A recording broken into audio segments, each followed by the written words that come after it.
আসসালামু ভিউয়ার, সবাই কেমন আছো? আজকে আমি দেখাবো কি করে ফ্রিজের পানির লাইনটা ঠিক করা যায়। আমাদের ফ্রিজে অনেকদিন ধরে পানি আসছে না, সেটা আমি দেখাবো কিভাবে ঠিক করব। আমাদের আইসের লাইনটা ঠিক আছে, তখন কিন্তু আমাদের আইসটা ঠিক মতন আসছে, কিন্তু আমি যখন ওয়াটারে দিচ্ছি তখন কিন্তু আমাদের পানিটা আসছে না। আজকে আমরা এটাই দেখব কিভাবে পানির লাইনটা ঠিক করা যায়।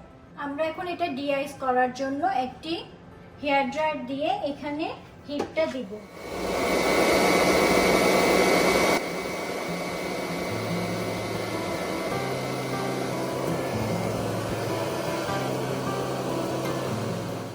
আমরা এখন নিচের এই প্ল্যাটফর্মটা খুলে ফেলবো।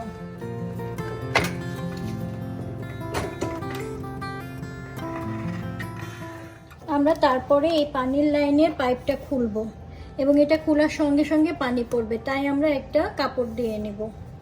আমাদের এই হোয়াইট কলারটাকে ব্লু বডির দিকে ঠেলে দিয়ে এই পাইপটাকে টান দিতে হবে।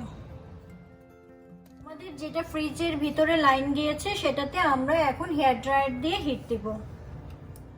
মনে রাখতে হবে পানির দুইটা লাইন, একটা কিন্তু হচ্ছে যেটা ডাইরেক্ট লাইন থেকে পানি এসেছে, আর একটা ফ্রিজের মধ্যে যেটা গেছে। আমরা কিন্তু হিট দিব হচ্ছে যেটা ফ্রিজের মধ্যে গেছে। আমরা হিট দিয়ে দিয়েছি, এখন আমরা চেক করব পানি আসছে কিনা। এখন আমাদের গ্যালন খানিক পানি এভাবে ফেলে দিতে হবে যাতে পানিটা ফ্লোটা ঠিক থাকে। আমরা আজকে শিখলাম কিভাবে পানি বন্ধ হয়ে গেলে আবার ফ্রিজের পানিটা ঠিক করা যায়।